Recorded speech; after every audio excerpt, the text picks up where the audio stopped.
you have such great energy that it's hard. I can't imagine somebody saying, I just don't. Your energy is so open and friendly that I just, can't even imagine somebody saying, I just I always say to people, I'm a bit like cilantro. You either love me, you absolutely get me, or you go, I can't read her, I don't get her, and I don't really trip because I'm, I tell people all the time, if you're one of those unfrienders in social media, you're going to hurt me by unfriending me, you are going to be sad because I don't care. I don't care. You do your thing, and that's fine with me. You know what? I realized that I may be accidentally, I'm a grade A Sagittarius. I say what I think, and sometimes it's offensive. And if you can't say to me, I'm offended, and we could at least talk about it, then I might offend you, and I might not know. It's never my goal to offend somebody. And I don't profess to believe that I'm everybody's cup of tea. I might be somebody's glass of champagne, but I don't believe I'm necessarily everybody's cup of tea. You better say that, okay? I'm still there. That's gonna be on the next little picture that you see. Yeah. It's gonna say CL. It's gonna say. I'm gonna just be like, yeah. I'm not everybody's cup of tea, but I'm somebody's champagne. I'm somebody's glass of champagne. You better believe that. This good champagne too. We don't do cooks. No, we don't play that street corner champagne. We good champagne. But yeah, so I think. As I look at, because I always look at you guys and I think of what things do we leave to you all as not like I got many more years ahead of me in the business, of course. I always think of what to leave you guys early so you can start leaving because you already have people behind you. That's true. And I think you try to model the behavior you want to mimic. Exactly. Like, be the person you want to be. Yeah, I'm very happy to see the people that I saw or I tip my hat to tip their hat to other people who have done really well. That to me is a sign of greatness for everybody involved. Exactly. I don't have to grab the gold star to shine under your light. I'm happy that you shine. Exactly. But that's how it should be. Like, why can we not just be like that? Why does everybody feel like that we're here to take their moment, or we don't even do the same thing? Because this is a business loaded with people that are insecure. And not just this business, it's a bunch of businesses that are like that. A lot of you're in a business that by definition people say, look at me. You know what I mean? So it gets funny for folks that way. This for me is every person I help or I do something along the way, and I really try to only help people who deserve it. Because everybody doesn't appreciate it, everybody doesn't get it, and you don't want everybody doesn't deserve to be attached to your name. That part, you're right. And I was taught that it's a sign of security when you are willing to share what you know with the people that are around you. If you want them to win and you want them to succeed, it's not a sign of weakness, it's a sign of security. And if you're worried about them stabbing you up and doing all that stuff, you're picking the wrong people. Exactly. And you also don't feel good about what your skill set is. What you can do, if I sit and catalog the miniature ideas that have been jacked for me or all of that, I could probably write a book, but I don't get into that because you can't outthink me. And when I'm on one, you can't outwork me. So I don't worry about that because between those two things and the simple phrase of what God got for me, you can't do nothing about. Bye. Try it again with somebody else.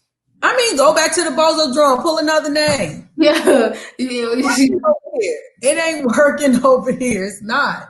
Period. No, for sure. I get that. This interview is kind of reminding me about, and we ain't even really started the interview, but it's just like we ain't even really started. But you're saying so much of what Keisha Nicole said, and she was Keisha. That's my dog. Like, you know, you like my TT, like you my big sis. Keisha is my big sis too. She be on my tail. Like y'all both be like, like, Keisha. I know Keisha since Keisha worked in Louisville, Kentucky. And oh, she worked in Louisville and then she worked in Indianapolis. And I remember she auditioned to work in Houston. oh wow. So excited. I was like, she's gonna be so good. This gonna be great. Yeah. So yeah. I just love how you just be so welcoming and just loving of people. Like I don't think you like I don't know if you've seen that about yourself, but like there's anybody in the world and you can literally be like, they're amazing. This is what they're good at. Like this is their strengths. Like their attitude is great. Like I would love to work with them. Like that's always you every time like I get with you. I love good people and I love talent. You know, I'm a big talent person. And then I try to my girl squad, my girl team of friends, particularly the ones in the business, are people who build people up. Right. You know, I go and I'll sit with one of my friends like every now and then. If I really need I'll go sit with Terry Thomas and Terry. Oh my gosh. I mean, 10 feet tall. Terry had me in there like, I'm thinking too small. I'm thinking too small. So yeah. No, for sure. Between Terry and Sam that works at RCA. Okay, Sam the hype piece? Huh? Sam the hype piece? Yes. So it's funny that you say that. Okay, so you know I know Terry from back in the Gap. Like that's my girl. Like I mean, she literally played hardball with me. Like you need to do this, you need to do that. Like this is where you need to keep the 40 seconds with 4.0. She stayed on me, and I didn't even work for her. Like that's the love that she had for me. She's one of the best builders of talent in radio right now. She truly is. Like I've never seen. I always say to people, you know, the mark of a good leader is what they pour into other people. And in Houston, people didn't really get to see Terry on air. First of all, I heard Terry on air because I remember when Terry worked in Cincinnati. Okay. Amazing on the radio. And the love that she has poured into everybody that's walked into her space is why she's consistently so blessed. And she's always been that way. She is a warrior for her people. And she is just an amazing builder of talent. Like I've seen her work with talent. She's just good. Some people just got it. She's one of those weird mixes of things where she was a prodigy because she started really. I thought I started young. She started really young, and she was already good, but she worked as though she was the person that was forever on the bench, and she still has that kind of work ethic. If you ever want to feel like you slacking, go sit by Terry because Terry is working, buddy. She is working. Nah, for sure. One day she called me. I was on air. I was at 103.1 Kiss FM. And she called me and I look, you know how you look at your phone? I ain't never had 97.9 in the box saved in my phone. It popped up, it said 97.9 in the box. I said, oh, okay. So I'm on air though. So I'm like, let me hurry up and get this. Ooh, okay. So I'm like, ooh. She's like, hey Jazz, it's Terry Thomas. And I'm like, TT, you know, they call it T, you know, y'all call it TT. So I'm like, ooh, it's TT. Okay. So I'm sweating. Like I'm not already on the radio. I'm sweating hard because it's Terry. Like, right. She's not no one to play with, but I know that if she likes you and she loves you, she's gonna go hard for you no matter what. And that's exactly what she did. She coached me through a little thing. She was like, hey, you need to fix your resume saying this. Like, you know, people don't really go through and take time and do stuff like that. Like, Agreed. and she really went through and went and did. And then like every single thing that I've done, she sent the box out there. She'd be like, well, when I was living in Houston, she'll be like, hey, I can't be there for your Alzheimer's Foundation, but the box gonna be there. You know what I'm saying? Like so-and-so gonna be there. Like I put in this for you. Or, you know, even just the people that she got around just with her that she still talks to her about me. So I just be like, man, I love that lady. Like, and I'm gonna email her today and just check on her. And be like, you should. Because she's just amazing and she just be looking out, even just on different little opportunities. Like you should get 4.0. Like people don't just say that. I don't even work for her station, you know? And so I just think that's love. And then you mentioned Sam, the hype beast. I actually met her in Atlanta at the, I think it was 2018 music business conference, something Uh-huh. like the NBC. Yeah. If I'm not mistaken, Lester was there, Hurricane Dave, some people. There was something I can't remember who's actually on it, but I got to Yeah. meet her and I got to ask her like, why do you feel like young people like me are not taking the chances to get to where you are? And I mean, if I can find that footage, she really went deep. She was like, nah, like, She's good. yeah, she's good. And I was like, I never. She's a fellow HBCUer. Okay, I didn't know that. See, She went to Morgan. Yeah, she went to Morgan. So yeah. Yeah, she was real cool, and she gave me a really like good like broad analysis on why. Oh no, the question was why isn't she hiring people like me who left? I think I went to the conference, paid my way to get to the conference. You know, trying to meet up with Hurricane Day. At the time, I was trying to meet up with everybody because I'm in Houston. At that time, I was in Houston trying to get to Atlanta, just get somewhere else. And so that's the story. You know, the story is always I need to be whatever that city is you see in your head. You know, that's the thing particularly when you do radio, you have this city that's shining in your head when you start out that you wanted to work. You know, I got lucky because I wanted to eventually work in Chicago, and you worked in Chicago. And deep into it. Dig into it. I had a little bio about you that I was already going to read so people would know who you are. And I'm so slow. That's totally my fault. So basically, good. Here's the shortest long story of all time. So I went to school. I initially was a double major. I was going to major in mass communications broadcasting, and my second major was going to be home econ fashion merchandising. I really thought I could do fashion merchandising because I always loved fashion. Then I get to school, I realized that I have to take micro and macro econ again. I took econ in high school. And I'm cute. I could have done it, but why though? Because I really wanted to do radio. So I changed my minor to sociology, and I thought it would make more sense because I learned I wanted to program radio because I love music. I was fascinated. I thought on air was cool, but I was really fascinated by being responsible for the music and the things that people heard in their city. Like you really can kind of help, you can mold the culture of wherever you are when you program radio. So I go in, I mean, to the point where I'm at a broadcasting major and I'm running through my TV classes like, yeah. Click. We done with this? Okay, holla. You know, like, people say, you should do TV. I'm like, yeah, no. So, my last class was, while I'm there, I go and I work at our college station, which was WZND. Now, the beautiful thing about my college station, and a lot of people who think about getting into radio don't necessarily look at their college station, but my college station was amazing because my faculty advisor made us run the station. And we had a 24-hour-a-day radio station. Oh, y'all had shifts? Oh, yeah, we did that. Like, it was 24 hours a day. We had actual shifts. And we had two formats. So where some college stations are like an hour of jazz, an hour of polka music, and ours was from Tuesday at 3 o'clock to Saturday at 6 a.m. It was rock alternative. From Saturday at 6 a.m. to Tuesday at 3 o'clock, it was urban contemporary. Ooh, okay. Good. Okay. Yeah, you already get it. So we had music directors and program directors for both formats. We had sales director, a public relations director, everything. Because we sponsored.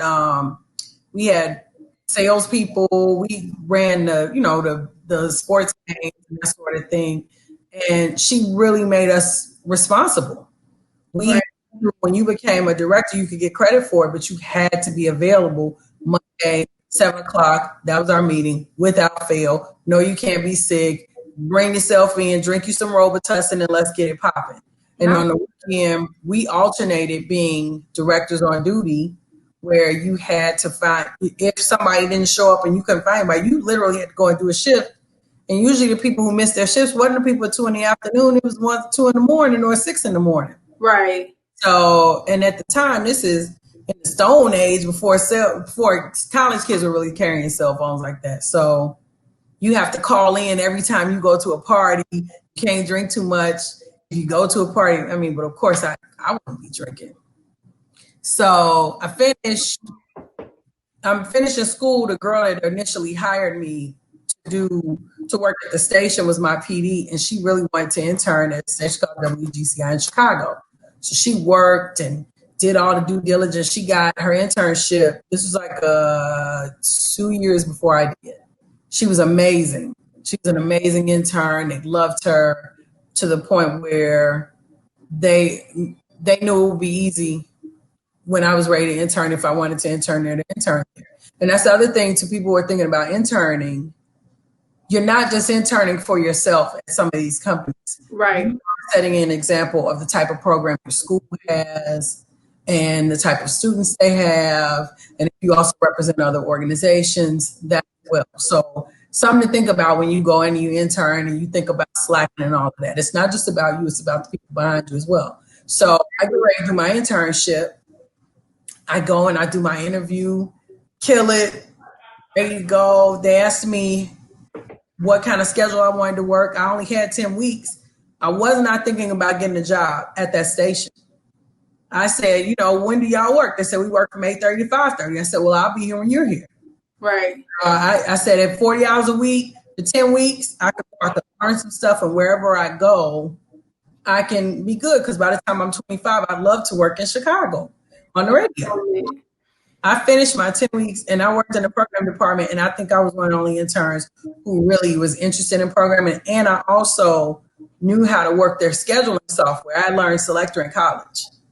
So They were so stunned. They let me do the logs one week. I was like, no, for because that's big stuff right there. Oh, big facts. Big facts. He said, you're going to do the logs this week while I was like, I said, okay. And on this side, I was like, oh.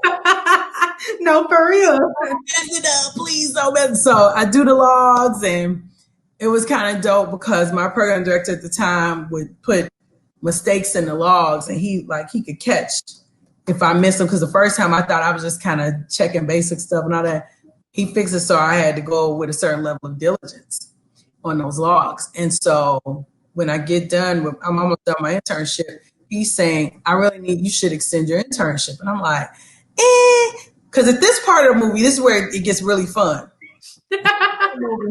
I've got a fresh college degree. I'm in the middle of my internship. My mother says to me, I mean, this radio thing is a cool hobby, but you're going to have to find you a job. You're going to have to find you a trade. I'm like, a trade? That you went back to a trade, not a job. You have to find all the way 1965. You're going to have to find you a trade. I'm like, a trade? What you mean? What you saying? So she tells me, and I'm grudging and miserable. So I don't even know that you're supposed to, look here, kids, hang in there. You want to stay in the environment. If somebody's trying to hold you still, sometimes people are trying to not hold you still. They're trying to waste your time. But a lot of times somebody does that. They're trying to hold you in circulation until they can get you in circulation. But I looked at my boss and I said, nah, man, my mama said I got to go find a job. This is literally what I tell my boss. I said, he's like, what? He tried to get me to extend my internship 3 times, and I would not do it. And I don't recommend my version because that was just ridiculous. Like, in retrospect, I still say you wild for that. But it just so happens because serendipity loves to jump in my back pocket all the time.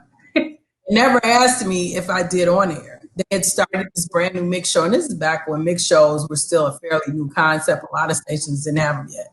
And the guy that was going to host it was like a rap legend in Chicago, where the first time I really heard rap music on the radio, he was the host and all of that.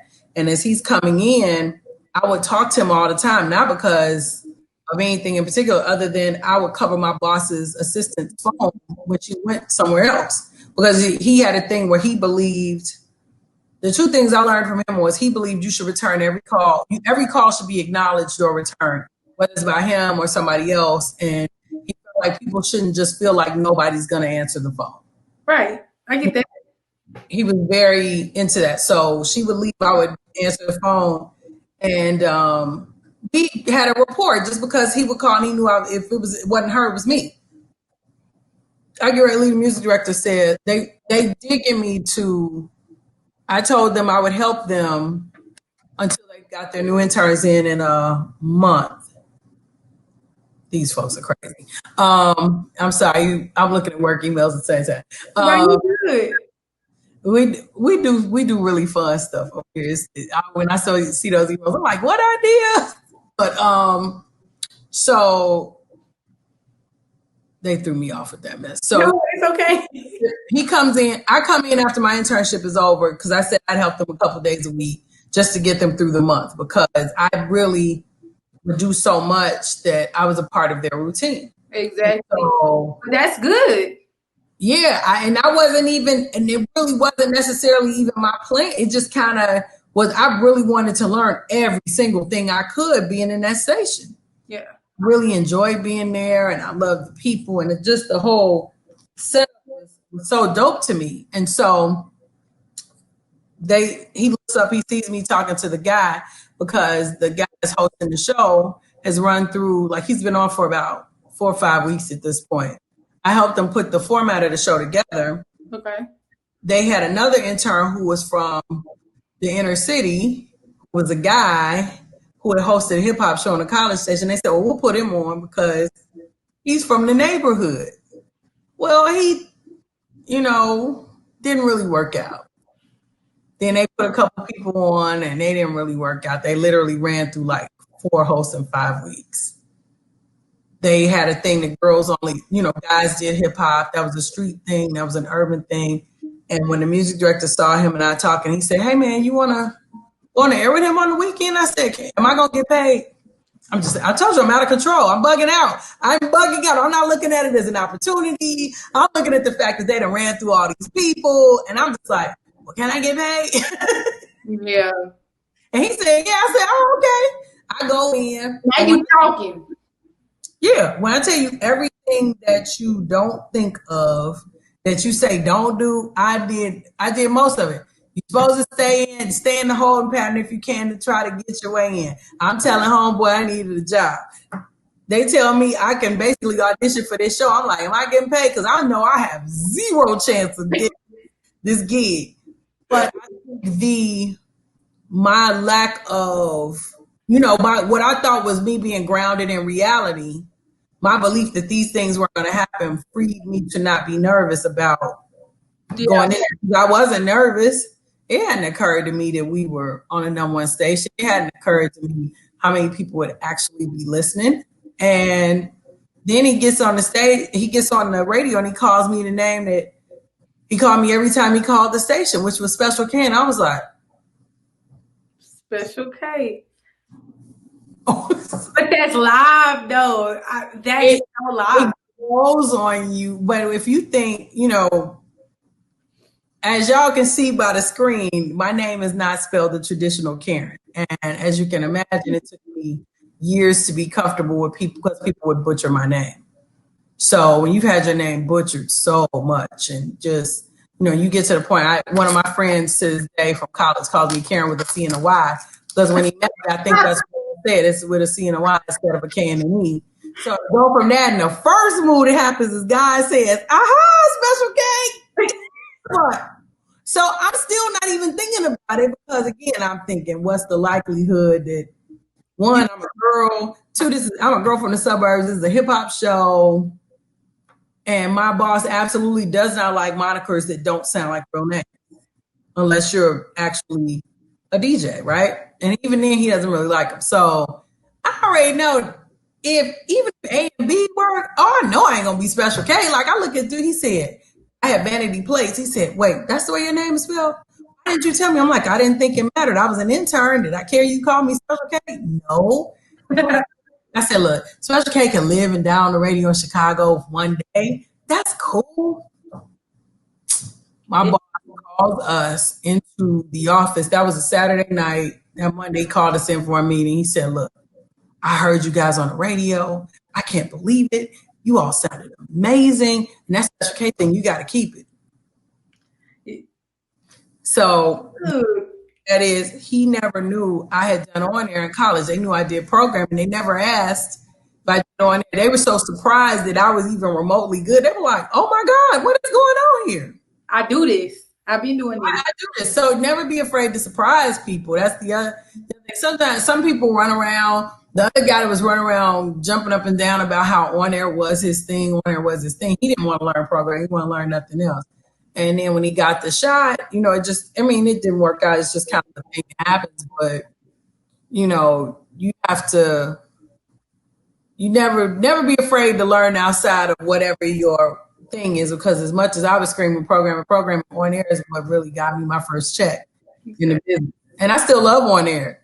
It's one of those things that I don't even have to think about doing. I could not touch a microphone for 10 years and then go grab a microphone. Yeah, because you. Yeah. Because you. So can you talk a little bit about that transition though? Like, I mean, how long were you were you on air, 4 or 5 years? And you were on air and the music director. So this is where it gets even cuter. So this first shift that I'm talking about, that was my audition where I started. That was literally the week after my internship was over. My internship started 2 weeks after I graduated from college. I walked on stage in the middle of May. I started my internship June 1st. And this was in August, like mid-August. I was on the air and I was a whole nother person. I was Special K.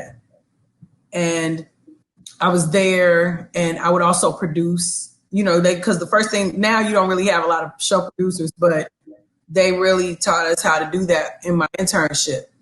And coming from a programming background, it was kind of, it's pretty simple. So I would always fill in for the producers when they were out. So even though I technically was on the books one day a week, I worked a lot of hours, because anytime somebody sneezed wrong and took the day off, I was in.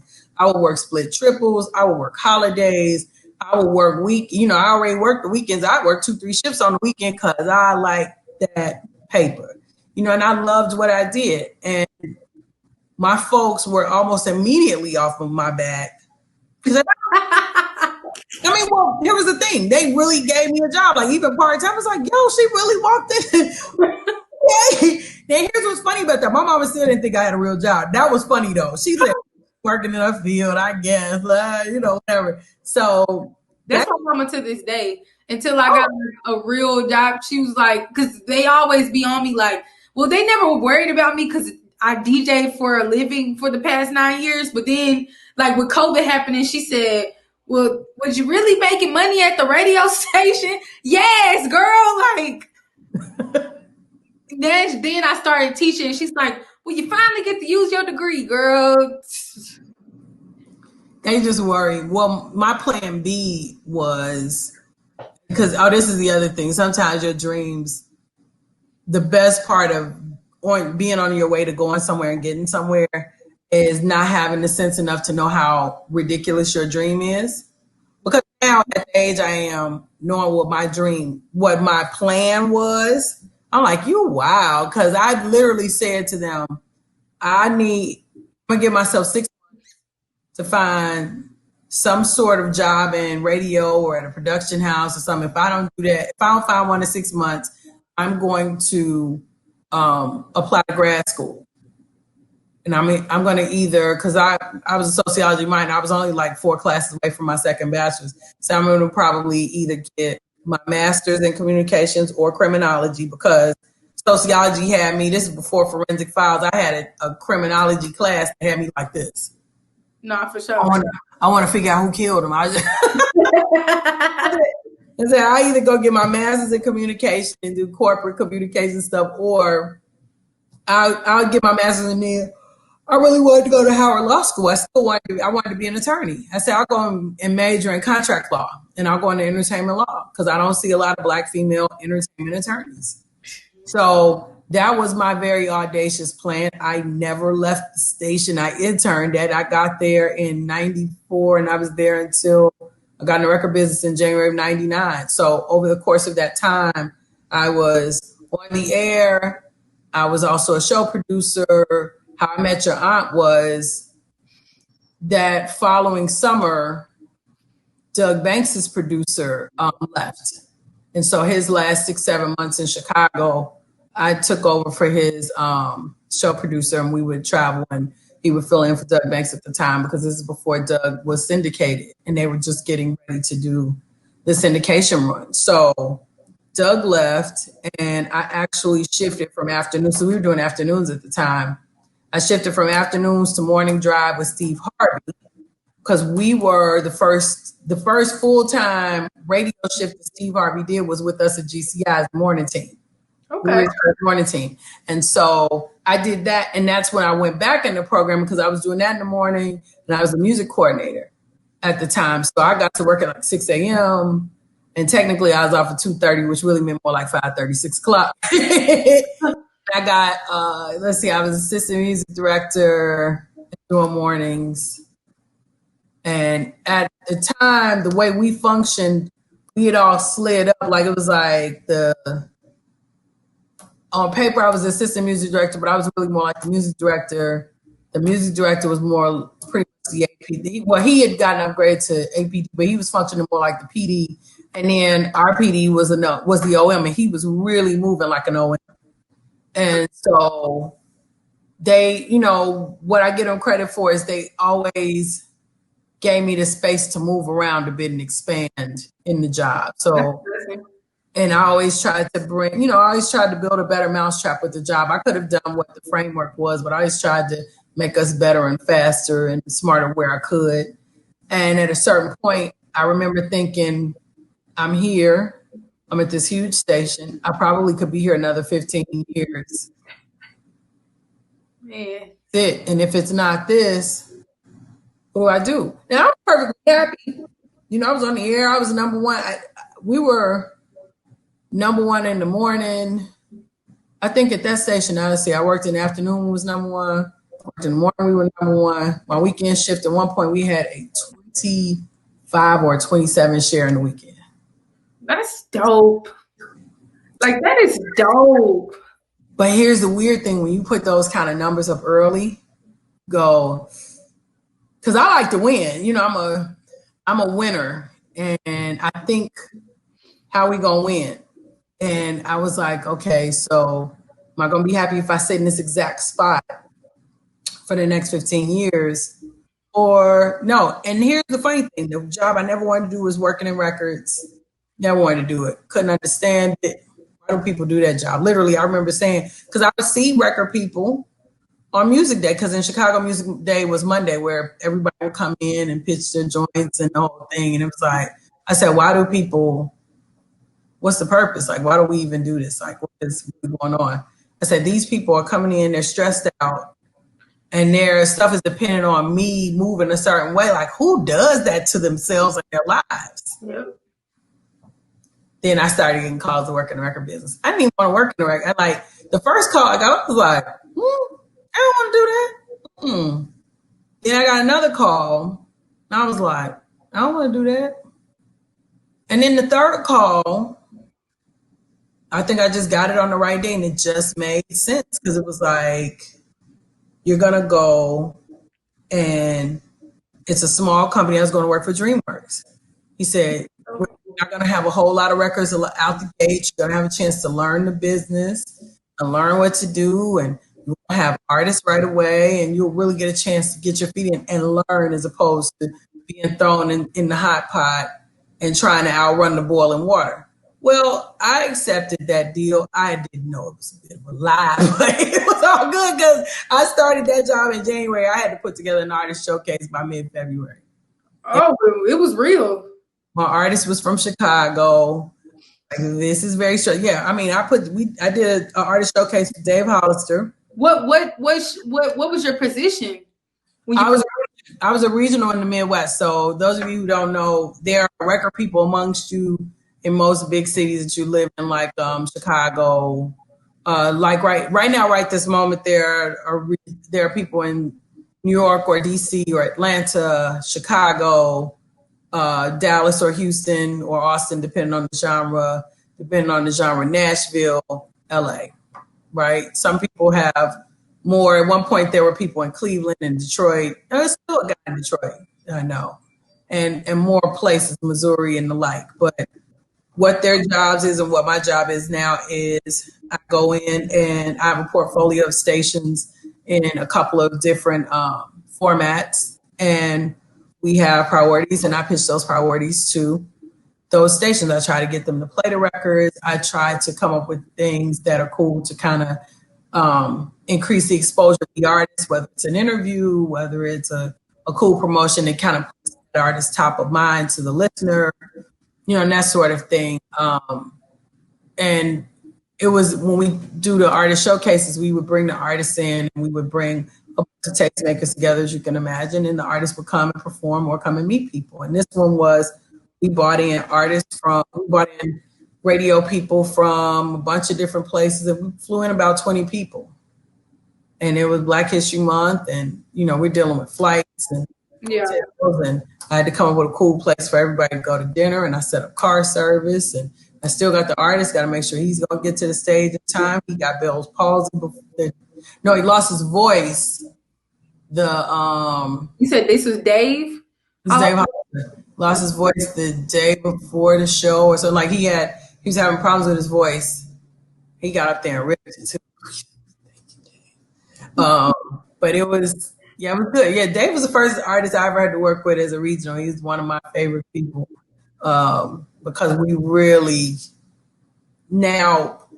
don't spend as much time physically moving around with artists, breaking them, because we've got more, we're more internet savvy, as you can imagine, that sort of thing. Exactly. It was good because we would get in those cars, we ride up and down that expressway, going to those stations, and some instances we would go to every single station more than once, and we would be at it. That's a lot of legwork. So whoever takes that position, I'm not sure how it is now, especially just with COVID going on, and then a lot of things are just digital, but people need to know that is a lot of legwork. You have to be on your toes. Like, ain't gonna be a lot. I always compare it to if you were going to date somebody. Like if you were, I always say a guy, because I always think guys pick girls or what have you. I know it goes both ways. Don't butcher people, but I'm just saying, when you see a guy that really likes a girl, he really starts studying how she moves. Like I've seen guys do it to me, and they're really good at it. Like they don't say anything.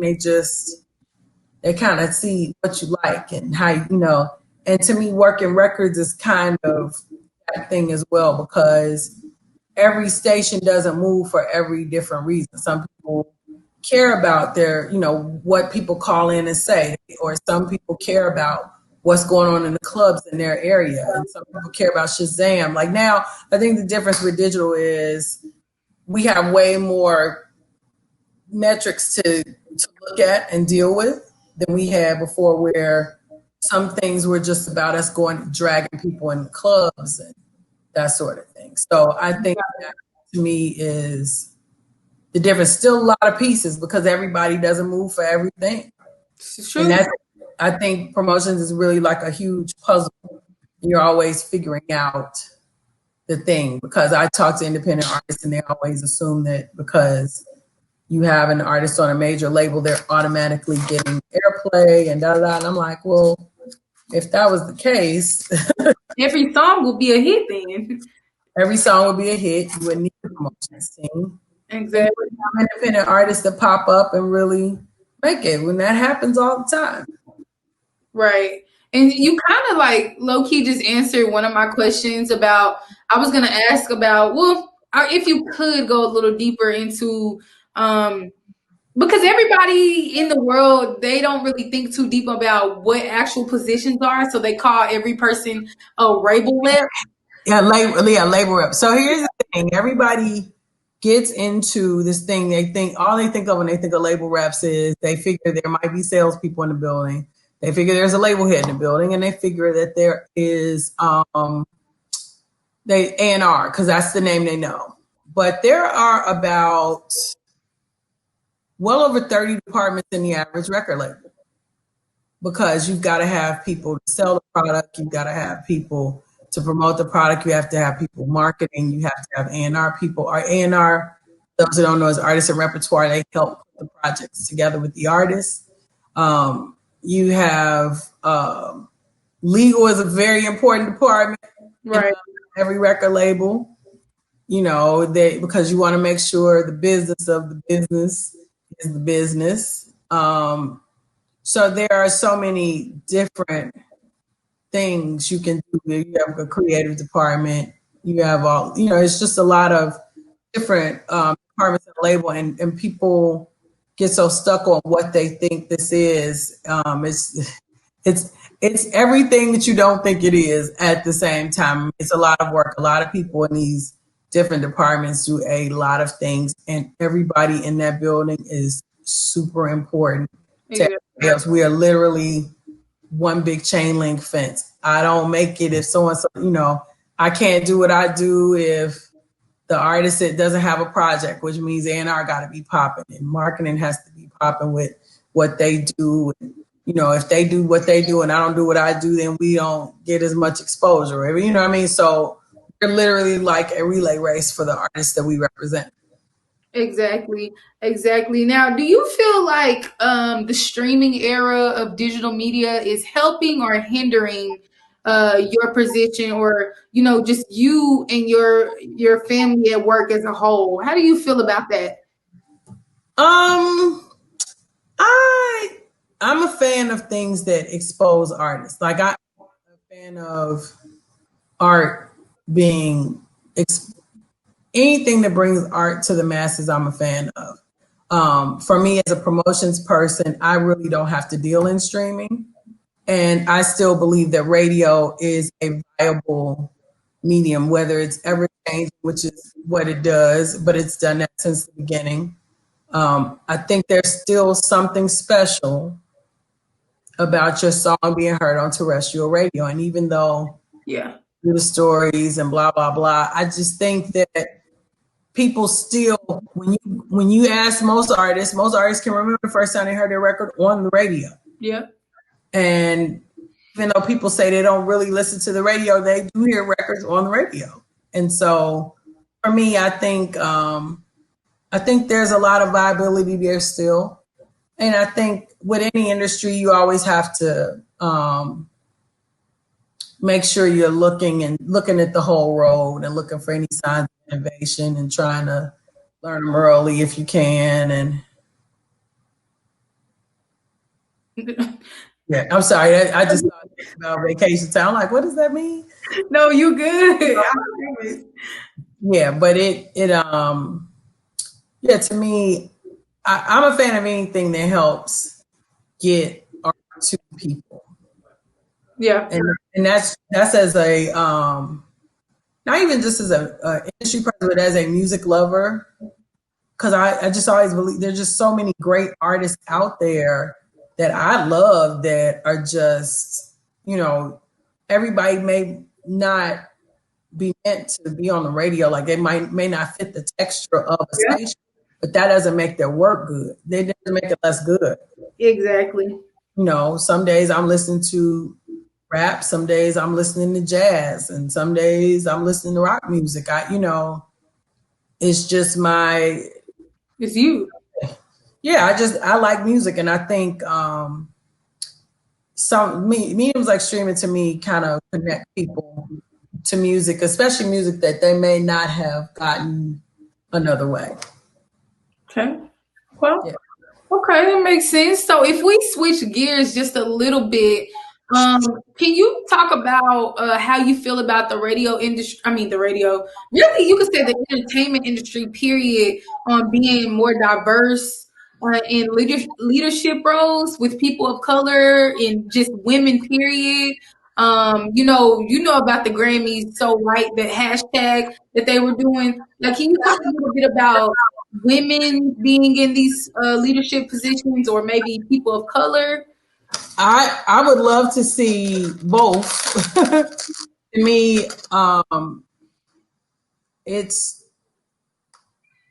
we're hearing things just for the industry as a mass, where I think the time that's good about now is people aren't in a position where they can ignore the lack of diversity in some places.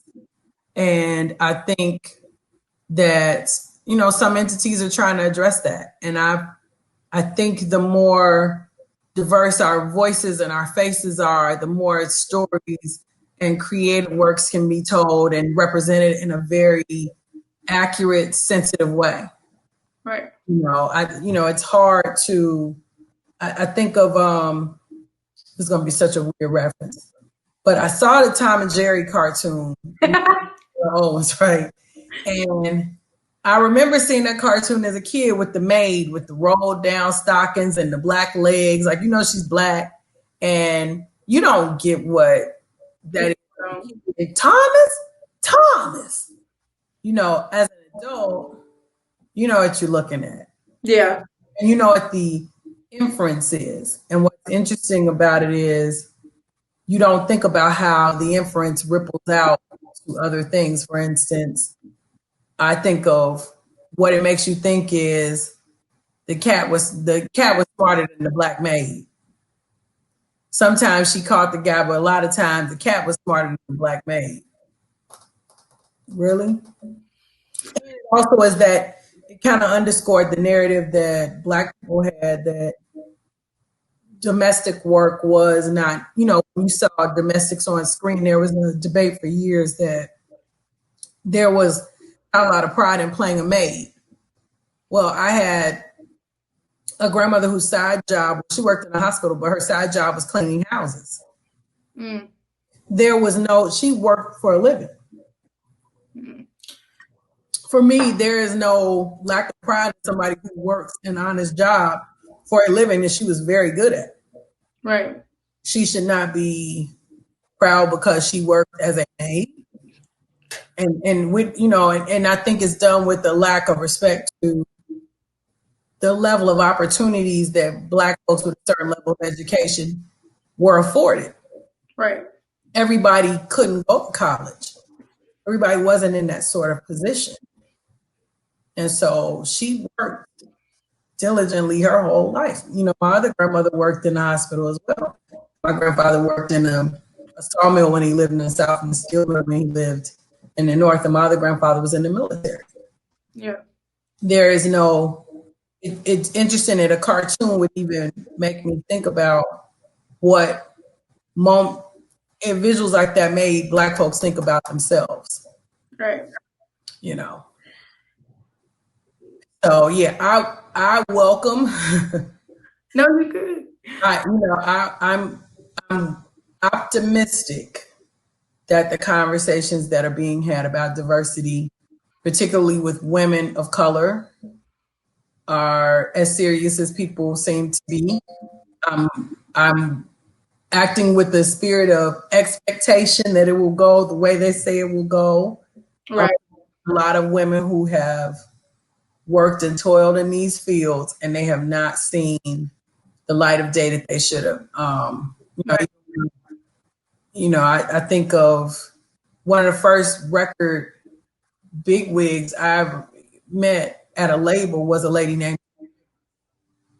Jean Riggins. Was cool. She was cool Black lady. And this is she was one of the heads of Universal. Cool. What makes me sad about that is she's one of the few that I've ever known of. Because I know of Jean Riggins and I know of Sylvia Rome.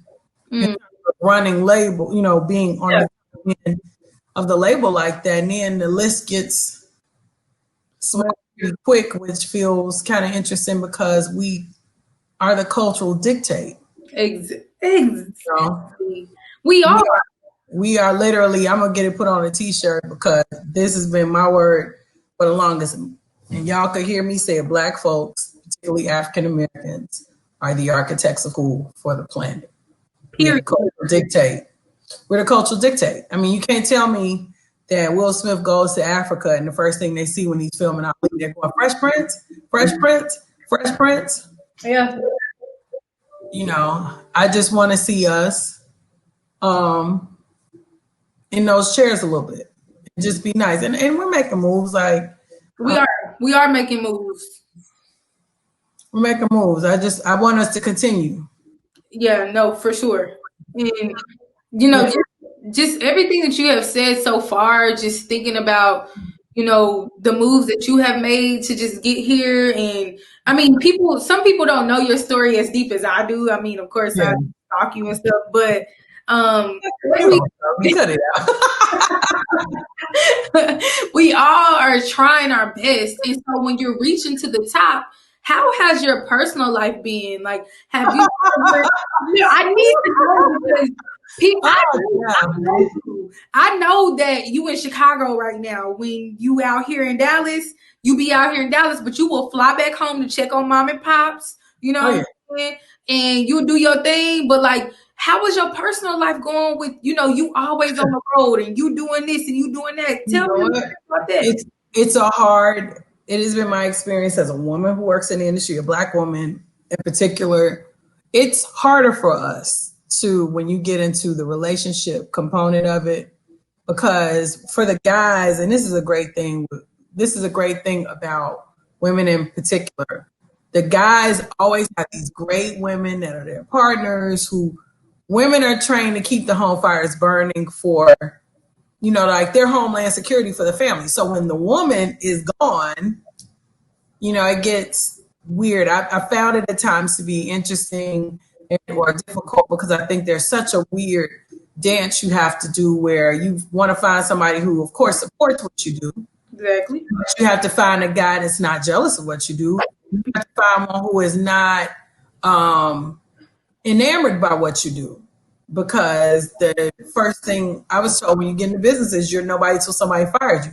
So if your dream in life is to be with the girl who is on the radio or the girl who promotes records, okay, when I lose my job, because I done lost a couple of these joints because nobody talks about the L's either.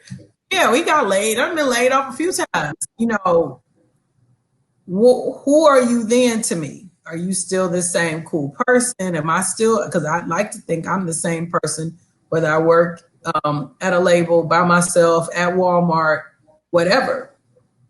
It gets, and that's my experience. That's not even just my experience. I talk to a lot of my female compadres where it is hard. The quarantine has been great because we do get to sit still. This is the most I've sat still in my entire life during the quarantine. And part of it was I sat in Dallas for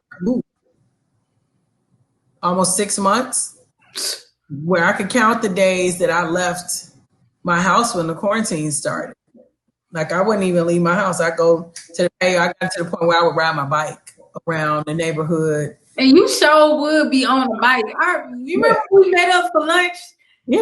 I was like, for real? Like, ride my bike. Yeah. You know what? Because one thing I will say from a personal standpoint that I think is great about this business, I mean, if you're smart, you see a lot of people indulge in a lot of excess because everything is around. You go to parties where there's a lot of food and there's a lot of drinks, and some people see a lot of people to hook up with because they're enamored with what we do and that sort of thing. But there's this huge component of things where we're always kind of like rubbing the crystal and, oh, we've decided to figure out how to meditate this way. You know, I think that for us in particular, we're always looking for that kind of stuff. Anyway, I always call my department, I've been calling us wheatgrass gangsters for years. Okay, wheatgrass. Yeah, wheatgrass gangsters, because we'll be juice, you know, we'll go on the juice cleanse and then go and be on the road rappers for 3 weeks. And, you know, but those are things you got to do though. But that's the thing. I mean, listen, look, I'm closer to one age than the next. And I remember being 17 and saying that I wanted this face to look like it looks now at 40. And I think you have to think that way. And part of how you do that is you don't abuse yourself. You don't allow others to abuse your, you know. And so to me, the hardest thing, as I've gotten older, which has been great, my first few years, I really struggled with it. But as I settled in and I've seen so much and missed so much and that sort of thing, my personal struggle is not even just with the dating thing. The dating thing is cool. I still, you know, dating, you know, it's cool. And the guys, especially as I get older, I think guys are, you know, I think they just be so happy I'm not crazy. Real. but I fight to be present for my friends and the people in my life that, I think I find that the thing that I work the hardest at is to be present for people and situations, because early on I would just be so wiped out. By the time I would be going so white hot trying to get to whatever this thing was or this windmill I was chasing it, I would be on planes and I would miss birthday parties and first steps and that sort of thing. And that's the other thing I thought was a gift with the pandemic. This is the first time in my life where I really, really had no choice but to sit and just breathe the air. Yep. And it's been great. Yep. And I'm like you, where I was running around. Oh, I gotta get it done. I gotta prove the haters wrong. What do we do? Yeah, no. I just want to go and breathe the air. And it's a weird thing because so many things have happened in the past 12 months. Like, when I moved to Dallas, I had my dog, and it was about kind of getting myself situated in this very new market with these very new stations, and all this other thing. And then I had my dog, and I was in Dallas with my dog 3 months, and my dog got kidney disease. So then I spent another 6 months, just, trying to keep that going and still going. And at that point, our road schedule was frantic. Yeah. And doing that, keeping with her, she had never been boarded. So sometimes I would take her on the road with me. And then this time last year, I lost my dog. So then, just trying to balance out from that. And then we get to January, February, and we're starting here, pandemic. And then in March, I lost my grandmother. Oh, no. The thing that I thought was going to be the hardest thing for me to deal with, which was losing my grandmother, who was 97, and her birthday is 3 days after mine. I actually dealt with her death easier than I expected. And as I've gone through the pandemic, my perspective has been so trippy because I feel like she was ready to go. As the pandemic has gone on, I've lost a classmate who died in his sleep. Some of my friends have lost their parents to COVID or other things. And, when you hear those stories go on and on, your perspective just gets different. It's like, go out, breathe the air. Every day you have. See family. Enjoy your people. Yeah. And you can't bug out about what you can't control. And that don't mean walk out and not wear no mask, crazy people. You're bugging out, okay? Does not mean participate in hazardous activity. Nobody said that you're supposed to run up to the Reaper. Because when he's ready to come for you, you might not be able to stop him. But you don't run up and meet him halfway. Don't do that. Yeah, no, we ain't gonna meet him halfway. We ain't gonna have a drink. No, he gonna have to come down here in the bushes because I'm running. Yeah, okay. Now I'm a bolter. He'll be like, he gonna be tired. He gonna sit down before he come grab me because I'm gonna wear him out. No, but for real. But no, I totally get it. And it's funny that you say like kind of like COVID like set you down, because it set me down too. Like literally I'm engaged in stuff like that. So I know. I was so excited. I'm really, you on the list. Hopefully you're not partying and not partying, but taking the road. And so I'm just like in a whirlwind of just trying to keep that part just because it came out the blue and it was so genuine, and I don't want to lose. I loved it. Here's the thing: protect your relationship. Protect your relationship. Protect your relationship. Keep people out of your relationship. I don't care who wants to know about your relationship. It ain't their business. Your relationship is an agreement between you and your loved one. That is it. That is all. And yeah, obviously there are certain people who know certain things because of proximity and or relation, like your mama and all them. But no, I got to keep them out of it too. From a business standpoint, an industry standpoint, I find you are much happier when you keep the love haters away from your love. And the running joke had always, at one point was, early on, they saw a couple of my boyfriends, and that was cool, and that was cute. And then I heard some of the love haters, and I said, "Oh, I'm not bringing nobody around these clowns. It's cool." Yeah, for sure. So more times than not, I don't even, it's separation of church and state. Y'all don't have to do all that because some of y'all are miserable, and you don't need to bring your misery into my life. So keep it somewhere else. You good? Yeah. I looked at Dolly Parton. This is so funny. We're talking about this. I saw Dolly Parton's documentary on Netflix. I was watching it yesterday, and I didn't see the whole thing. But one of the things they talk about, she's had a husband that she's been married to for 4,000 years. Her husband, she met her husband the first day she moved to Nashville. And they've been pretty much together ever since. She's married to him for well over 50 years. Never knew that. People that know her or that they had for this documentary, half the musicians had never met her husband. A lot of folks couldn't even tell. They were asking him what he looked like and all of that. They had not met him. They knew he existed. The only one that gave a detailed anything of was they had Jane Fonda on there, who had been to their house. And, she had stayed with them, and he made them breakfast and da-da-da. Nobody else could even give that much, because she realized early on, she built the fourth wall. And she was like, if I'm going to have this over here, y'all can't have it. That's on period. I keep saying period, but that's just literally like, no other words need to be said. Like, that's it. Yeah.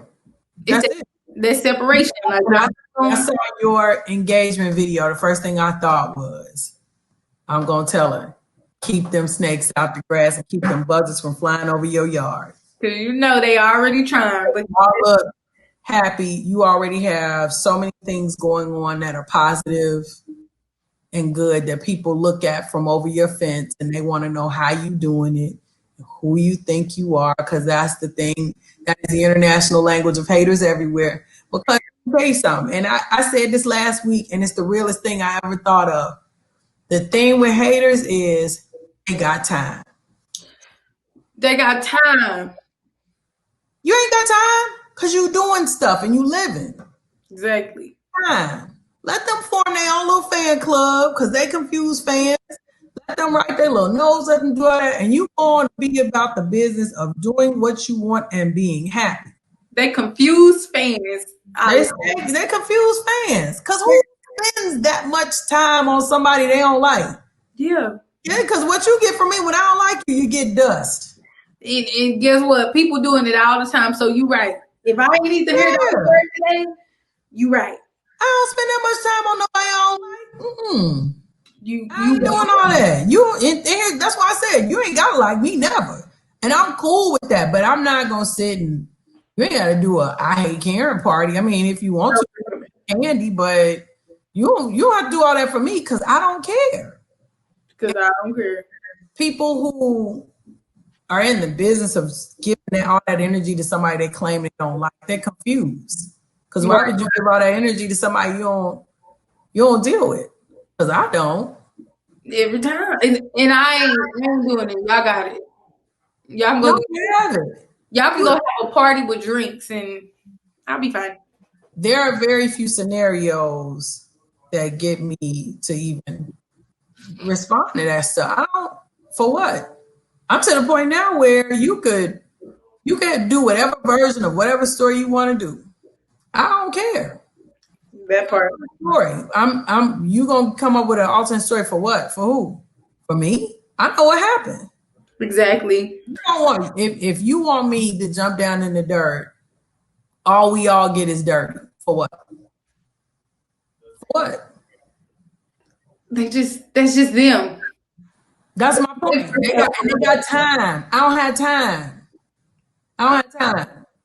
Exactly. You don't got time. I'm trying to figure out how to buy fake grass for my little patio in Dallas. I need me some fake grass for the wintertime. We'll go on my little balcony.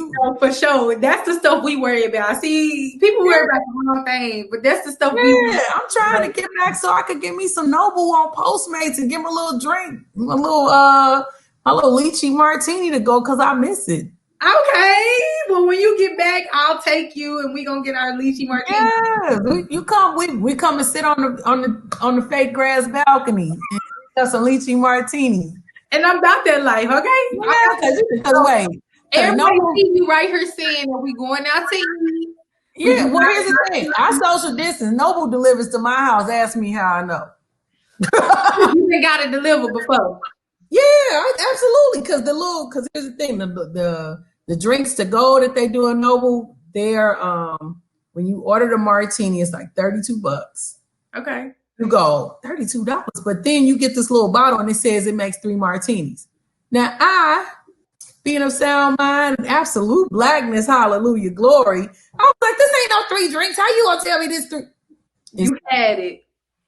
It's 3 drinks. It's 3 whole drinks, complete with the little slices of lychee to go in your joint. It was delicious. Okay, so you on to something. So whenever you get back, you just let me know.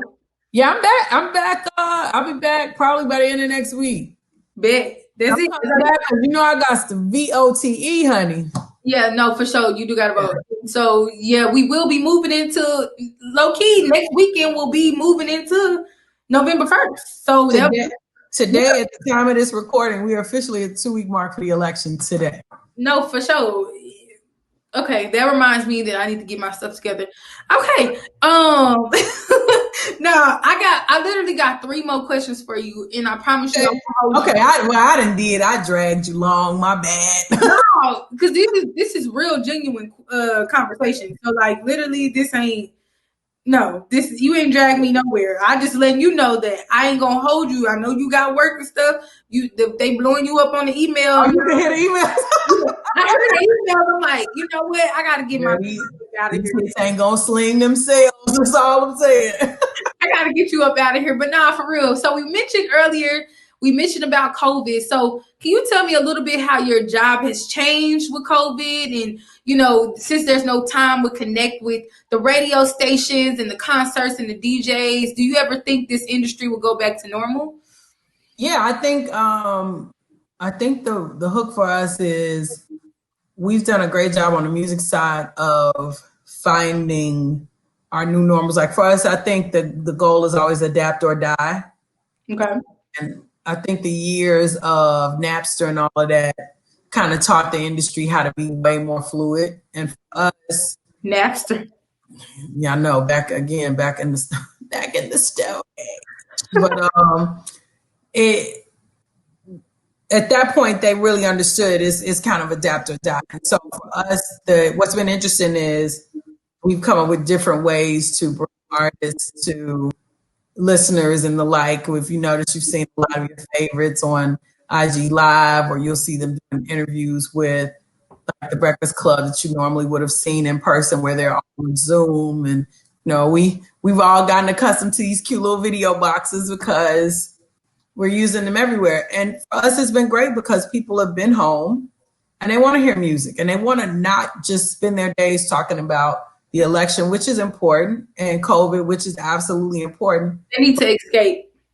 But you're getting them all day, every day. Somewhere in there, you want to hear LMA. Somewhere you want to hear something that makes you smile or see somebody that's doing something that warms your heart.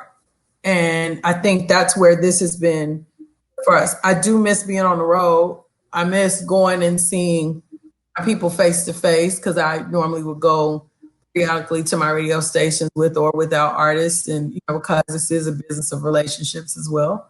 I miss that, but at the rate we're going, I don't know I can't see us even just as a country going back into any place of any real regular, like, okay, yeah, I'm going inside, I'm sitting down. I don't even see that happening until sometime next spring or next summer. And I feel like I'm being conservative because this thing has died down. It continues to,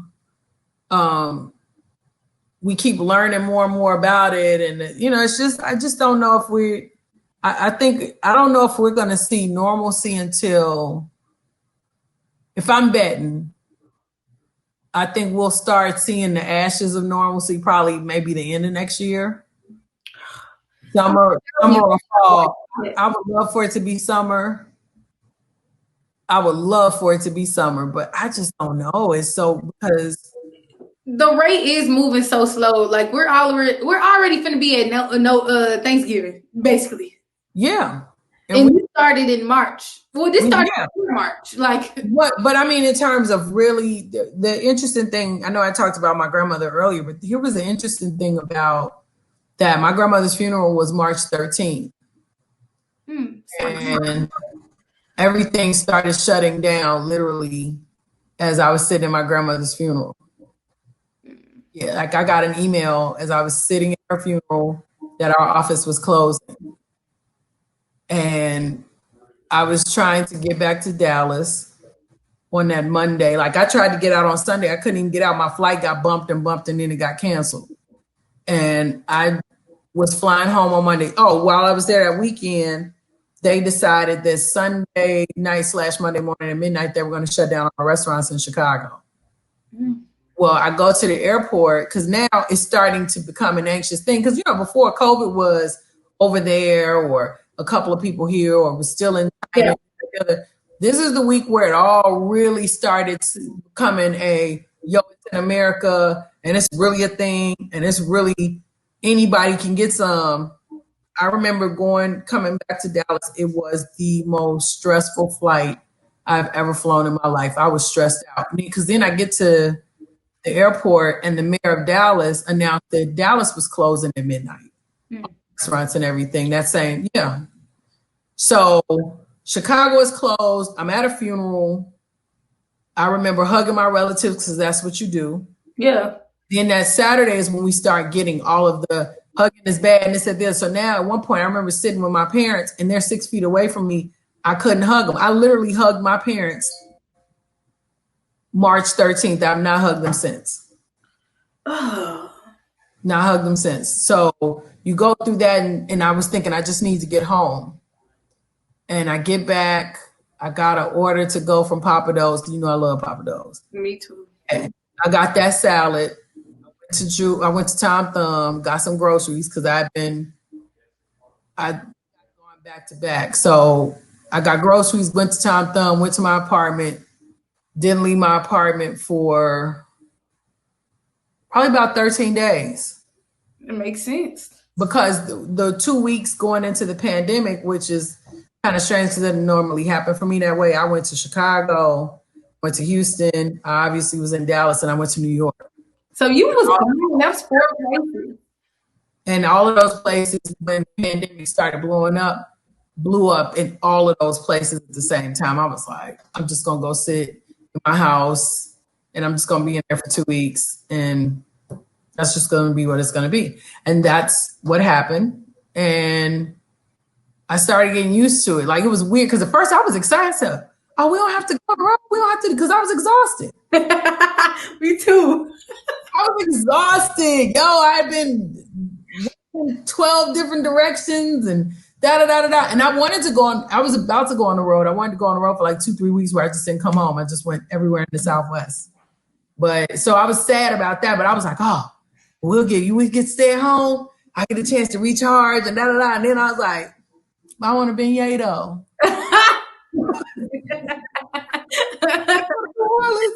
Oh no, I can't go. Can't go nowhere. Everything shut down. It's still shut down. Listen, most places with sense are still shut down. I don't know what. I saw a thing from Dallas that broke my heart. And I'm literally sitting here now thinking I'm going to go home. And I was at one point thinking about, okay, do I order some groceries so they meet me at the house when I get there? Because I don't even want to go outside. I've seen what some of the spots look like, and it makes me nervous. Everything makes me nervous out here. And trust me, I'm teaching, and they got me teaching kids on Zoom and face-to-face right now. So I don't like that face-to-face, because kids are germy anyway. Hey, I got a big old line. I say, don't come over this line. I said, I'm so sorry, y'all, but I'm going to be a little bit here. Don't come over that wall. Don't come over this line, please. I hate germs, and I hate kids with germs. I just do. And I love children. All of them. Go away, Jeremy. I don't like germs. I just don't like germs. I don't know what you've been doing. I know what I've been doing, and that ain't nothing. So I need you to stay over Right. there. Just ask your question. What you need? We can jump on Zoom with your headphones on. What do you need? Whatever you need.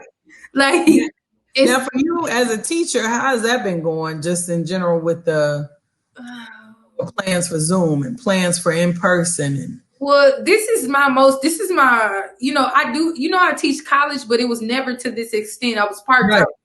This is full time. So they have stressed me just because this is my first year real life teaching. They have stressed me to the core. Like, I honestly do not want to come back. That's just me. I'm just being honest because I'm so stressed. Like, I can't even imagine. And then I feel so bad for the students just because they're not having a normal year. They didn't have a normal last semester, but now they're having a even worse semester because I can't give them all of my attention because I'm focusing on the kids that's online.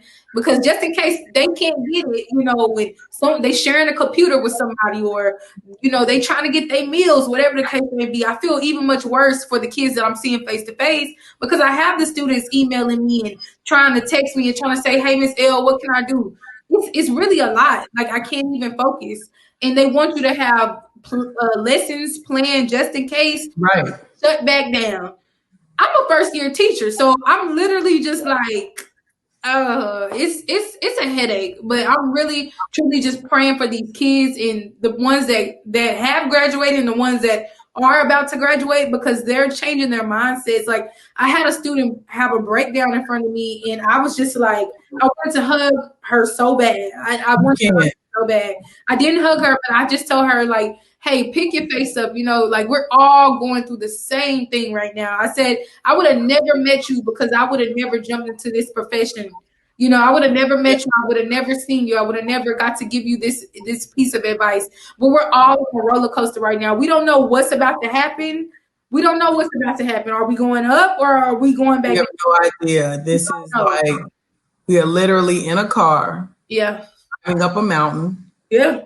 Lights in the fog, in the dark. We don't know what to do.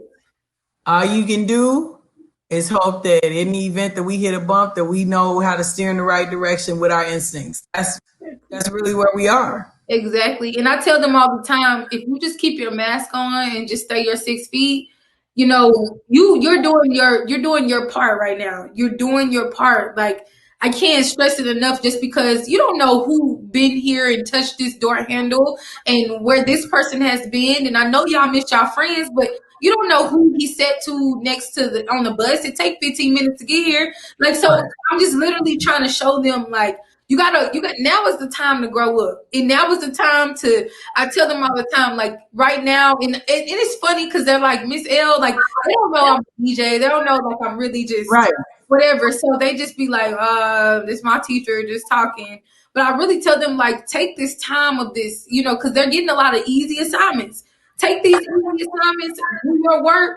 Let's make sure you going to the college of your dreams. Let's make sure that you going where you need to go, because everything right now is such at a vulnerable state. You can get into any college you want right now. You can go and get any job that you want. You can email any person. If you want to be the best anime actor, let's get you started in some anime. Everybody at home chilling. So everybody's at home and all they doing is thinking. And they would love to have a little mentee like you to help.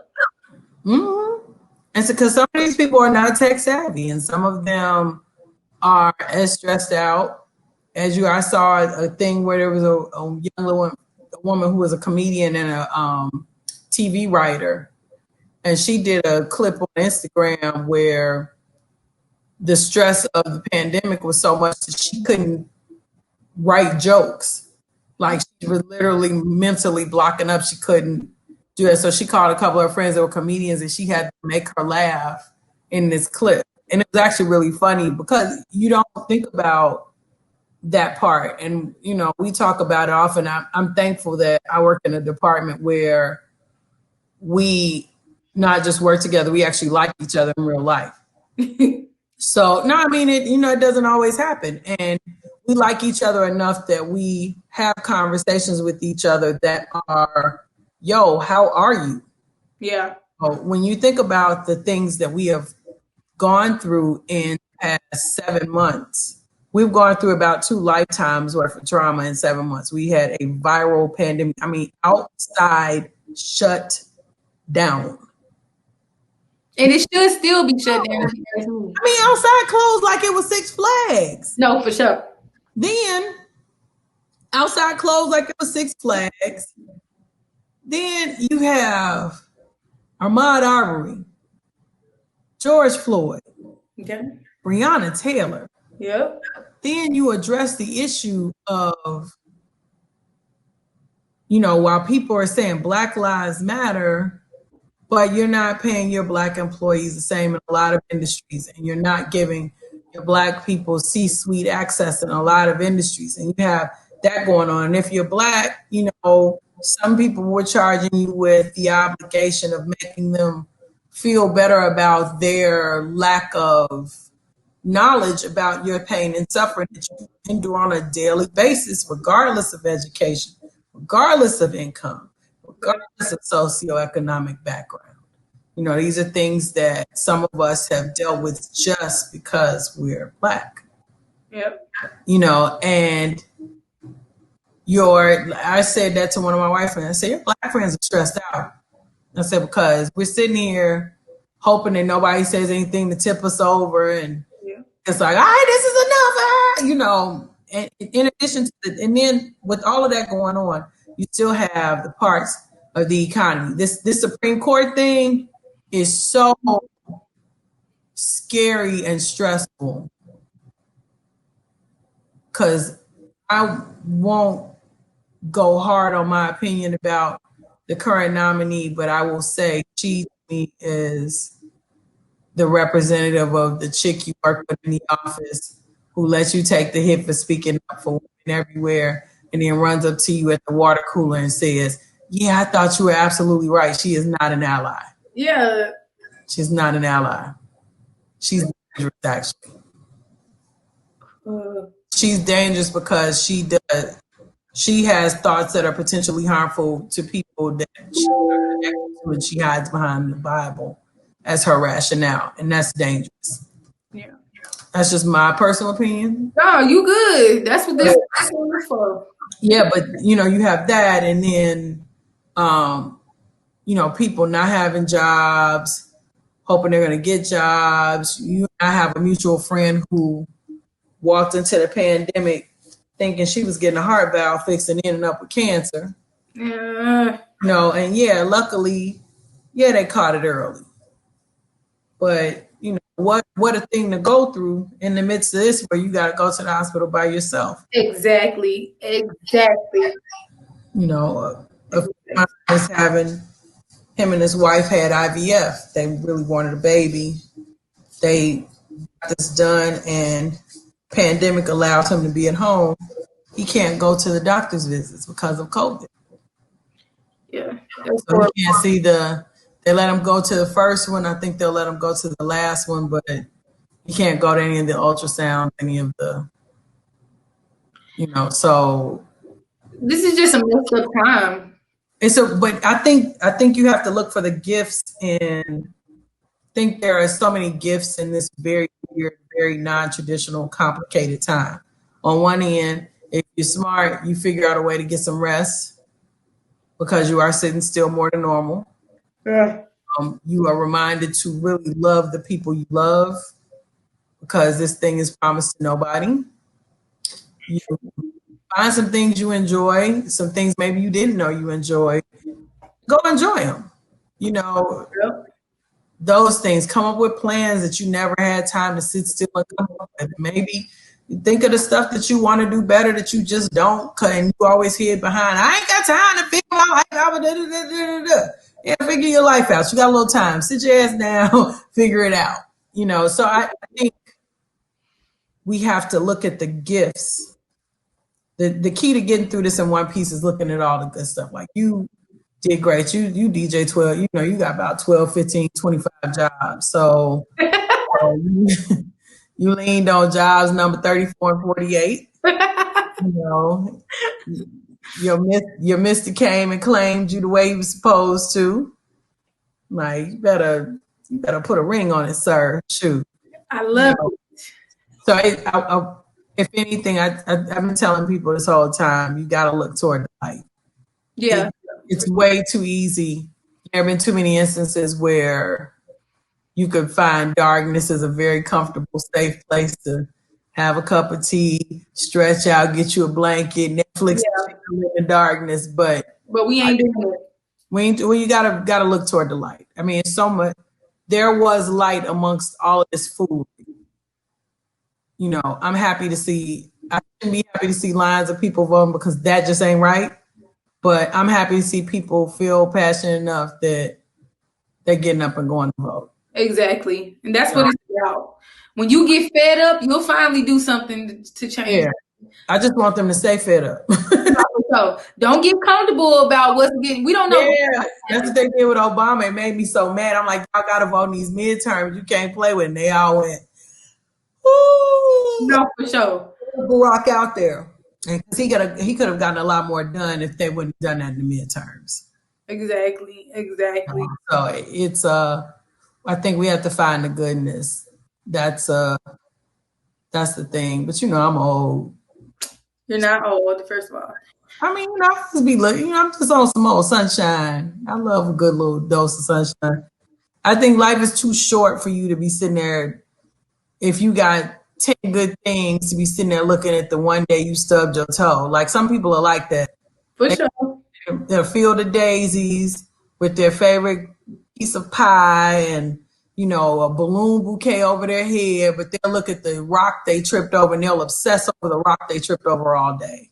For sure. And I do that sometimes too. I mean, I don't think any of us are immune to it. You know, some days you got a day where you feel like the storm cloud is just following your head and it's just raining all on you. But I just think it, you know, some people make it a habit. And I try not to make it a habit. Exactly. I guess just take yourself out. If you feel like you're falling in there, just grab yourself real quick. Yeah. I mean, I think once you understand that you don't get 100% on the test of life, it gets a little easier. And I'm as ropey type A. I can't make it. Oh, I don't want to make a mistake, GC. But anyway, but I think you learn from the L's, you learn from the falls. And once it's funny that for all of the times I didn't like making mistakes, one of my favorite things to do was live radio. Like I find it funny that people are so into voice tracking every break and making every break perfect, because I don't think that's what real life is. You don't flub in real life. People understand it. Nobody's listening to that flub that your blood went cold on, but you. They just care about the things you're saying of substance. And so I always loved doing live breaks. When I worked with Doug would crack the mic and we just rolled. Everything was that sort of adventure. He wanted to do calls live, the whole thing. And as a producer, I'd be like, oh God, please don't let him do nothing crazy. Please don't let him do nothing crazy. Because, you know, people get excited. And we had a great engineer who was so good that he could hear it. Like one day this chick she was so cool because she won like a Mercedes. We gave her a car. She won a Mercedes. And she was like, oh my God. Oh man, that's so great. Oh my God. Oh, I was like, it was funny because he heard that S and he immediately hit the dump button. Oh, that dump button save your life. On live radio. She said, oh. Yeah. Jerry, you the man. It was was back then. It was like what, 10 seconds faster? Was it? Well, we on our delay wasn't that long. Some people had 5. Yeah, was it 3-second delay? Okay. Our delay wasn't that long, but when I worked with Doug, he had the best. He had to this day one of the best board. His engineer was one of the best I've ever seen do it. I've never seen anybody that gifted. This guy named Jerry Cook. Jerry Cook could edit calls. Like we had digital editing because I learned how to edit digital and analog, but Jerry could edit reel to reel faster than most people could do digital. Like I've never seen anybody that good. I never forget, we did a call once. The call ended. The actual call recording ended about 50 seconds before the song was going to fade out. He took that call, edited that call, and ran it on the end of that same song. And it was perfectly executed. Never seen nobody that. I mean, he is impeccable.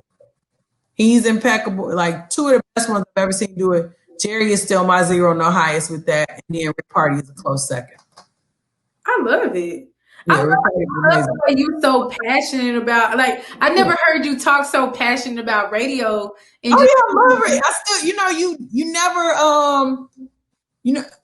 I think of I was watching Allen Iverson. My favorite podcast is All the Smoke. Right. As Steven Jackson, and they had AI on there, and a lot of people forget that Allen Iverson wanted to be a football player. He ended up he wanted to play football, and he was like really good. He was one of the best in the state, and he got in trouble, and then Thompson saved him. He ended up playing basketball for Georgetown in the Hall of Fame. But his love was football, and so I think for me, my dream was to be on the radio, and it wasn't until we did a thing recently where we did the master class, the Interscope master class for promotions, where somebody mentioned the word manifest. And I never think about manifestation like that. I mean, I'm not I love people who do vision boards and make them work and the whole thing. I'm kind of slow. My pictures don't be pretty. I'll be all frustrated, What was interesting to me about that was it wasn't until we had that class that it occurred to me that when I first decided to be a broadcast major, somebody said, "You want to do broadcasting?" People would always ask if I wanted to do TV. I said, "No, I want to do radio. I think I want to go and talk crazy on the radio with Doug Banks." Never even thought about it until all these years later. That was literally the first thing I said when I thought about doing radio. Wow. That manifestation right there. So what I love is, for me, I'm always happy I left radio, because people laugh at me for years. They would go, "You want to go back to radio?" I'm like, "I'm retired." I did a podcast. Actually, my podcast every now and then still runs on the HBCU network on XM. Okay. It's called The Workshop, but I go back and forth about potentially doing another podcast because I'm always a radio person.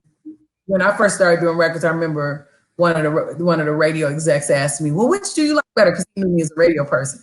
And I said, "I like them different." He said, "Well, which do you like better?" I said, I feel like it's an unfair question because I'm a radio person who does different things. The center of my career universe is that I'm the radio person who now does promotions, or who does this, or who does that. Right. So for me, I think in my head, even though now I've done records longer than I did radio, I'm always essentially a radio person. I still think very much like a radio person. And I'm always frustrated when people on the radio are doing things I think are whack. That would get with me too, though. Yes.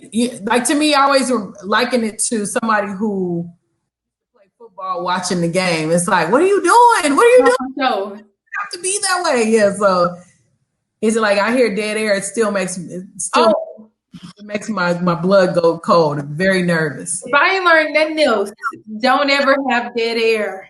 Dead air is like, I'm still stressed out at the sound of dead air. Very stressed out. That means nothing is playing. No, I love it. I love how passionate you are. And I literally have one last question for you. Okay. What is success to you? Can you tell me four things about what success to you is? And if somebody, you can also bring it into, if somebody wanted to be like you, or jump into radio, or jump into being in the record label business, or whatever the case may be, they could take this and do success. But I think as I get older, success kind of, I don't know if it morphs, or my joint is weird. I can't say it enough, because I feel like I've done so much.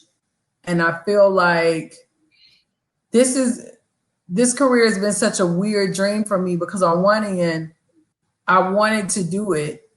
On the other end, I don't know if I even saw it. Yeah. No, I mean, think about, this is not a traditional, everybody does it sort of career. No, for sure. And you heard me give you 2 different plan Bs on the thing. I don't know if, for me, I have an okay sounding voice. You know what I mean? Like Well, your voice was great for it. You made a lot of #1 shows. But that's the thing, but you don't think about that when you first are getting in, and you hear people like, I worked with a guy who lives in Atlanta now who does IT now. This dude's voice is so incredible. Like, he got the dark, husky, I got a regular people, my voice is cool. But I don't know if I thought, when people think of radio voices, I don't know if I thought that that's what I was. I thought it was cool. I thought I loved music. I thought that, I would go and have a good time and maybe somebody would get it. But I have I get so far above the doggone field house with this joint. It is amazing. Like, I got to work in Chicago. That was my dream. I got to be on the radio. That was my dream. I got to work in a programming department. That was my dream. Records wasn't even my dream. I've done it. It has been amazing. What has been successful to me over here is watching there's something very powerful about the idea that you help make someone's dream come true. Exactly. Literally what we do. This kid who in their garage, in the alley, in the basement, in the choir room at school, had this dream that they would be able to do this thing with this talent they felt they had. And somewhere in there, he aided that. Yeah. That's big. Who gets to say they make people's dreams come true other than us and maybe teachers? You know what I'm saying? That's lit, actually.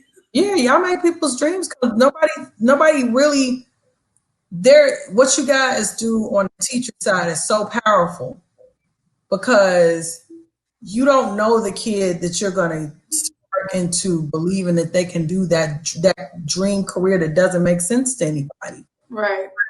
You don't know if that day was the lowest day of that kid's life until they saw you and you told them, pull it up, it's not that bad, it's going to get better. Man.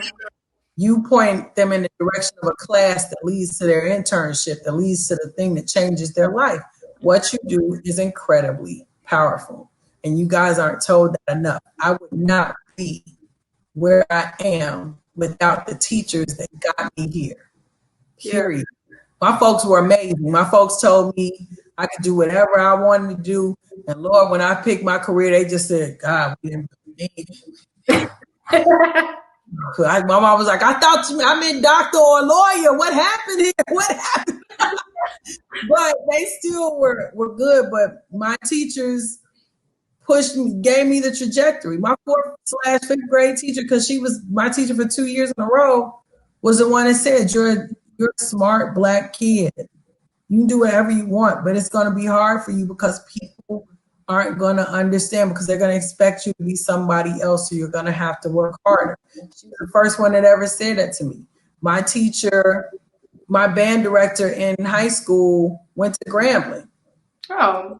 Very much the Black college experience and was infused into what we learned. And we were getting scholarships from HBCUs without our even doing our auditions right away, and that taught me so much discipline. I played clarinet for 9 years. Okay, clarinet. First chair, you better know this. Okay. But my faculty advisor and my college radio station gave me even more discipline and so much responsibility as it related to working in radio, and the responsibility I learned working at that station not only carried through the radio station I worked at commercially, but it is the thing that has always made me a decent rep on the music promotion side. Right. Weird little details and those other things, those are the things that have always aided me well, and they all came from these teachers in my life. I love that. I really do. Now you make me kind of excited. I'm like, oh, I'm gonna go to work tomorrow and really just fire up, because I give them the fire, but I'm like, I need y'all to give me some fire so I can give y'all the fire, you know? Here's the thing. You are a visionary. That's what you gotta know. You so good. Like, I always marvel at you, and I'm so impressed with you because you're such a visionary. The one downfall of being a visionary though is you see it before other people. Yeah. So the hard part is the time you got to kind of sit and look at your watch and wait for everybody to catch up. Yeah, exactly. They won't get it right away because you've lived and traveled the road already once or twice. But what you have to know is they get it. They just don't get it in real time. Exactly. You got to know. Because one day some kid wakes up and they hear what you said to them 3 years ago, and you're going to be amazed. Like, they heard me? Not for real. I'm like, okay. Powerful thing you got. It's a powerful thing you got. Teachers can build and teachers can break. I love it. Yeah. I love it. You got it. Yeah. If I'm thinking 4 things about success, I think you want to be able to be happy with your journey. I think you want to feel like you got something accomplished. I think you have to know that success is a personal thing, because I see a lot of people, especially now in the days of the internet, chasing a windmill that don't belong to them. That's not what you were put here for. That's not it doesn't even make you happy. You feel like the measuring stick is this thing that you saw on the internet, and it's just not true. You have to find your individual bliss. Right. And I think that's to me, that's one of the biggest ones. This is about finding your individual bliss. I think that's your success. Some people, success is running a company and doing all this other stuff. For me, I've seen enough people up and enough people down. I'm happy with simply being able to do what I love, affect people in a positive way. I like to be able to go on vacation every now and then when I want to, and eat nice food and live less ordinary. For me, that's successful. And when I see people like you who are doing really well, I feel very successful looking at you guys. I feel like we left something there. We didn't leave enough potholes in the path for you guys to sink. That part. Mistakes. I mean, so I feel like we didn't do bad when I see you guys win. And I mean, now, how does it feel for you as you're looking and you got all these people behind you calling you Miss L or looking up at you as a big sister, when you are, like me, one of the people that spent years being the kid at the table? Yeah. That's exactly what's going on. And the more that you say it, the more I'm just like, I mean, I guess I never thought of it that way. Pretty lit, like, because that's how I look at you. I just be like, man, like, you just, when it comes to like a mentor, or if I really just need advice, or even with just life period, I feel like I can look up to you and you're gonna tell me like, you're not gonna say this what you should do. You're gonna be like, this. You can do so many things. Yeah, I'm just here to show you like the things that are around. I'm a big fan of free will, because again, I think bliss is a personal. Wherever Bliss USA is for you is a personal destination. Yeah. Some people are perfectly happy. I have a friend that's perfectly happy treating her husband like he's her wife. And he just want to be around her at any cost. Like he don't care about her chirping and doing all that. He knows she got a good heart, and that's all he cares about, and that's what he focuses on. Me personally, I love her to pieces. I probably would hit her with a brick. That's the idea of bliss. You know what I'm saying? But everybody has their own thing.